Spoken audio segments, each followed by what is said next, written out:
ढह जाना है, जल्द ही हमारे जिस्म ने मट्टी हो जाना है, हमने कब्र में चले जाना है। वो लोग फिर अपने अमाल के सही मेमार होते हैं, इसलिए कि वो फिर उन अमाल के ऊपर ध्यान देते हैं जो उनके मरने के बाद उनके साथ रहें, ना कि उन चीजों के ऊपर ध्यान दें जो उनके मरने से पहले उनके साथ रहेंगे। तो शौक नजारा की गर्मी से फिर वो जो स्पार्क पैदा होता है, उससे वो जो एक छोटी सी लो जलती है, उससे जो एक शरारा निकलता है, वो फिर आपके कल्ब को, मुंजमिद कुलूब को तहरीक देता है। बिस्मिल्लाहिर्रहमानिर्रहीम। आज एक और गज़ल के कुछ अशार आप लोगों के साथ में डिस्कस करता हूँ। ये है, एक शेर सुनाता हूँ आपको। देख सकते हैं जो गिरती हुई दीवारें हयात, देख सकते हैं जो गिरती हुई दीवारें हयात, वही आमाल के मेमार हुआ करते हैं। हम अपनी जिंदगी में दो तरह की चीजें बना रहे होते हैं, एक मादी चीजों की तामीर कर रहे होते हैं और एक गैर मादी चीजों की, इनटेंजिबल चीजों की तामीर कर रहे होते हैं। मसलन जब हम अल्लाह का जिक्र करते हैं तो हम अपनी दुनिया में दाएं बाएं देखें तो हम कुछ तामीर नहीं कर रहे उसके नतीजे में। मसलन हम जब कोई नेकी करते हैं, किसी गरीब की मदद करते हैं और घर आ जाते हैं, तो हम टेंजिबली कुछ नहीं देख रहे होते। हमारी जो नेकी है, जो हमारे अमाल हैं, चाहे वो हकूक अल्लाह से मुतालिक हों, चाहे वो हकूकुल इबाद से मुतालिक हों, वो ज़्यादातर इनटेंजिबल होते हैं, हम उनका रिजल्ट नहीं देख पा रहे होते। लेकिन जो हम अपनी मादी दुनिया में, मादी जिंदगी में तरक्की कर रहे होते हैं, वो हमें सबको सामने नजर आ रही होती है। उसका नतीजा ये होता है कि ज्यादातर लोग जो नजर आता है उसी को हकीकत समझ के उसी के पीछे चलते हैं। चुनांचे जो उनकी लाइफ के पैरामीटर हैं, वो कितना पैसा, कितना बड़ा घर, कैसी गाड़ी, किस इदारे से तालीम, कैसे कपड़े, कैसी घड़ी, कैसा ओहदा, कैसी ताकत, ये बन जाते हैं। लेकिन जिस शख्स को ये एहसास हो जाए कि ये जो एक दीवार है जिंदगी की, हयात की, ये रफ्ता रफ्ता गिर रही है। देख सकते हैं जो गिरती हुई दीवारें हयात, जो लोग ये समझ सकते हैं कि ये जिंदगी की दीवार रफ्ता रफ्ता रफ्ता गिरती जा रही है। हम जो साल गुजार रहे हैं, उसके बाद हम जो सालगिरह मना रहे हैं, वो हमने एक साल हासिल नहीं किया, वो हमने एक साल खोया है। हम जो दिन गुजार रहे हैं, वो हमने हासिल नहीं किया, वो हमने असल में खोया है। तो रोजाना एक दीवार, जैसे आज आपने एक बिल्कुल नई दीवार खड़ी कर दी है, तो 65 या 70 साल अगर उसकी मेंटेनेंस ना की जाए तो उस दीवार ने आहिस्ता आहिस्ता आहिस्ता भुरभुरा के गिर जाना है। जो लोग दीवारें हयात को भी ऐसे देख सकते हैं कि ये गिर रही है, वो इस सारी मादी तरक्की को समझते हैं कि ये उठ नहीं रही बल्कि ये गिर रही है। तो देख सकते हैं जो गिरती हुई दीवारें हयात, वही अमाल के मेमार हुआ करते हैं। जो लोग ये दीवारें हयात गिरती हुई देख लेते हैं, उनको ये एहसास हो जाता है कि वक्त कम है, हमने जल्द ही ढह जाना है, जल्द ही हमारे जिस्म ने मट्टी हो जाना है, हमने कब्र में चले जाना है। वो लोग फिर अपने अमाल के सही मेमार होते हैं, इसलिए कि वो फिर उन अमाल के ऊपर ध्यान देते हैं जो उनके मरने के बाद उनके साथ रहें, ना कि उन चीजों के ऊपर ध्यान दें जो उनके मरने से पहले उनके साथ रहेंगे। तो अगर आप अपनी अमाल के मेमार बनना चाहते हैं, तो आप अपनी जिंदगी के अंदर मुसलसल गुजरते हुए लम्हों का शुमार रखें। इस बात का इदराक रखें कि जो सांस आ रहा है ये गनीमत है, जब ये सांस खत्म हो जाएगा उसके बाद मैं अमाल नहीं कर सकूंगा। अमाल का मेमार बनने के लिए मेरे पास सिर्फ यही वक्त है। एक और शेर सुनाता हूं। गर्मी शो के नजारा से शरर फूट पड़े, गर्मी शो के नजारा से शरर फूट पड़े, कल्ब कुछ ऐसे ही बेदार हुआ करते हैं। एक तो आपकी आंखें हैं जो देखती हैं, एक आपका कल्ब भी है जो देखता है। और अगर कल्ब के अंदर शौक पैदा हो जाए, ज़ौक पैदा हो जाए हकीकत को जानने का, नूर तक पहुंचने का, अल्लाह के नूर तक रसाई का, उसको ये पता चल जाए कि कल्ब के अंदर अल्लाह समा सकता है, तो वो जो एक शौक नज़ारा से गर्मी पैदा होती है, जो एक तहरीक पैदा होती है, जो एक हरारत पैदा होती है आपके कल्ब के अंदर, जो एक जज्बा पैदा होता है, जिसके नतीजे में आपकी खालें नरम हो जाती हैं, जिसके नतीजे में आपके रोंगटे खड़े हो जाते हैं, जिसके नतीजे में आप यकसू होकर पूरा अपना कल्ब और पूरा अपना जहन और पूरा अपने जज्बे एक नुक्ते पे मरकूज करके अल्लाह के सामने हुजूरी के अलम में सजदा करना चाहते हैं, उससे जो हरारत पैदा होती है, उससे कल्ब बेदार होते हैं। गर्मी शौक नज़ारा से शरर फूट पड़े, शौक नज़ारा की गर्मी से फिर वो जो स्पार्क पैदा होता है, اس سے وہ جو ایک چھوٹی سی لو جلتی ہے، اس سے جو ایک شرارہ نکلتا ہے، وہ پھر آپ کے قلب کو، منجمد قلوب کو تحریک دیتا ہے، اس سے آپ کا قلب بیدار ہوتا ہے، اور پھر اس گرمی سے آپ چیزوں کو ایسے دیکھنے لگتے ہیں کہ آپ اپنی آنکھ کی بجائے اپنے قلب کی گواہی کو، اپنے قلب کی شہادت کو، اپنے باطنی تجربے کو، اپنے ظاہری تجربے کے اوپر فوقیت دینے لگ جاتے ہیں۔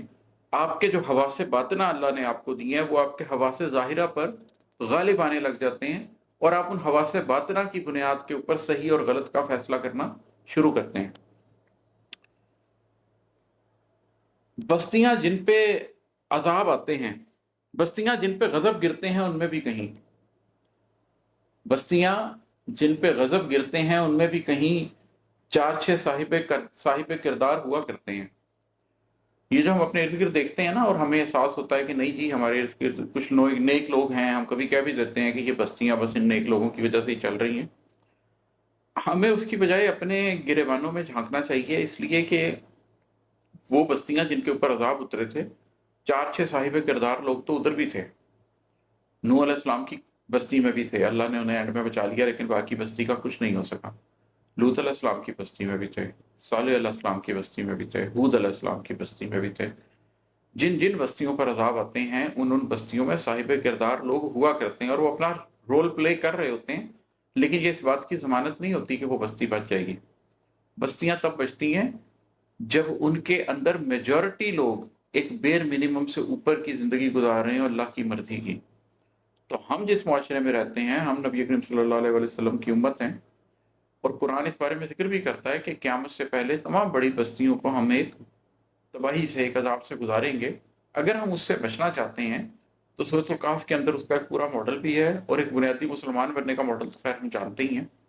تو یہ دو چیزیں کرنا بہت ضروری ہیں، ادروائز ان تمام بستیوں میں ان تمام نیک لوگوں کے ہونے کے باوجود ہمیں اس بات سے بے خوف نہیں ہو جانا چاہیے کہ کہیں کسی لمحے پر ہمارے لیے بھی کوئی سختی کا معاملہ نہ کر دیا جائے۔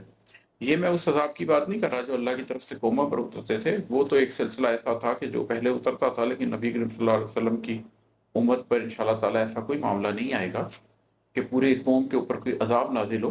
لیکن ہم میں سے ہر شخص کو بے خوف نہیں ہو جانا چاہیے۔ میں اس میں اکثر یہ سوچتا ہوں کہ جب میں قرآن پڑھتا ہوں، کہ جب آپ قرآن میں یہ آیات دیکھیں کہ پتھروں کی بارش، کیا تم اس بات سے بے خوف ہو گئے ہو کہ تم پہ پتھروں کی بارش ہو جائے، یا کیا تم اس بات سے بے خوف ہو گئے ہو کہ تمہیں زمین میں دسا دیا جائے، یا ایک چیخ آئے اور تمہیں پکڑ لے۔ تو اس وقت ہمیں یہ نہیں سوچنا چاہیے کہ ہم پروفیٹ صلی اللہ علیہ وسلم کی امت ہے، ہم پر تو رحمت ہو جائے گی۔ جو خوف زدہ کرنے کے لیے آیات ہیں، جو اس بات کی وعید دینے کے لیے کہ سختی ہو سکتی ہے آیات ہیں، ان کو لٹرل لینا چاہیے، ڈرنا چاہیے کہ اللہ ہم پر ایسا کبھی کچھ نہ ہو، اور اللہ کی طرف جھک جانا چاہیے، اللہ کی طرف یکسوئی اختیار کر لینی چاہیے۔ اور ہے کہ قلب نے عشق سے جو نور کے ماخذ پائے،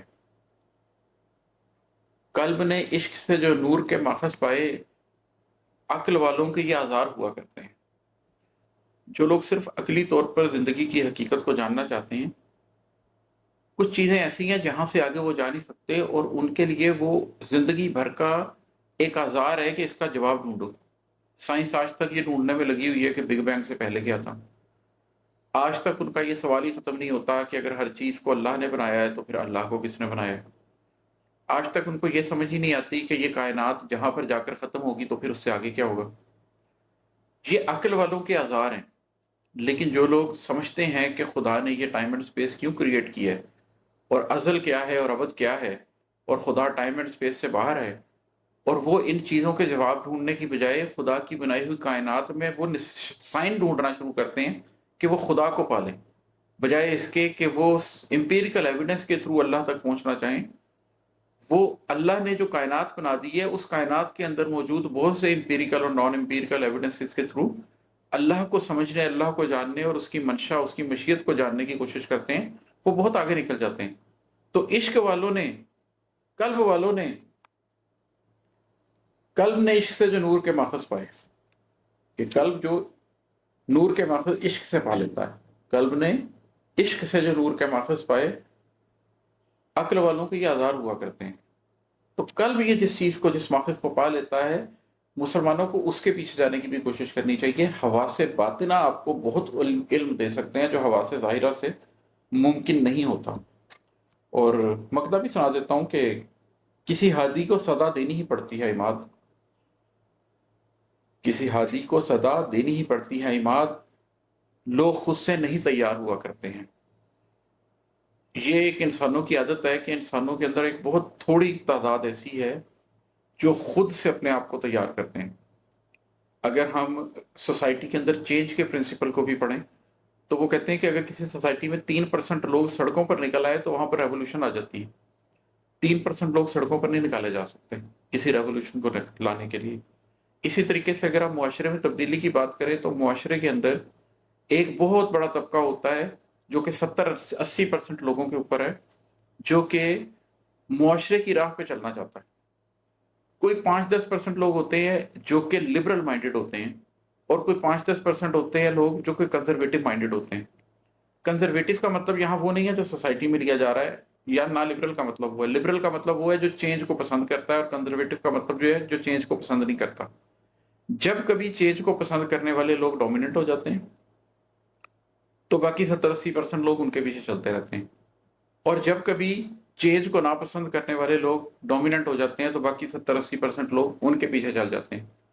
तो वो कुछ लोग जो मुआशरे में तब्दीली के ख्वाह होते हैं उनको बाहर निकलना ही पड़ता है, उनको हादी बन के सदा देनी ही पड़ती है। लोग उसके बगैर तैयार नहीं होते हैं।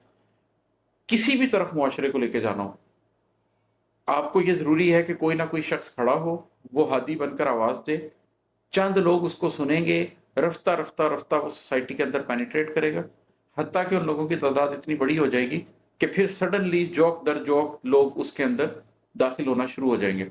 अंबिया की अगर हम तारीफ देख लें तो वहां पर भी यही होता रहा है कि शुरू में बहुत थोड़े लोग आते हैं, बहुत थोड़े लोग आते हैं, लेकिन एक थ्रेशोल्ड क्रॉस करने के बाद सडनली पूरी पिक्चर चेंज हो जाती है और फिर सारे लोग ही दूसरी तरफ आना शुरू हो जाते हैं। तो किसी हाथी को सदा देनी ही पड़ती है इमाद। शुक्रिया।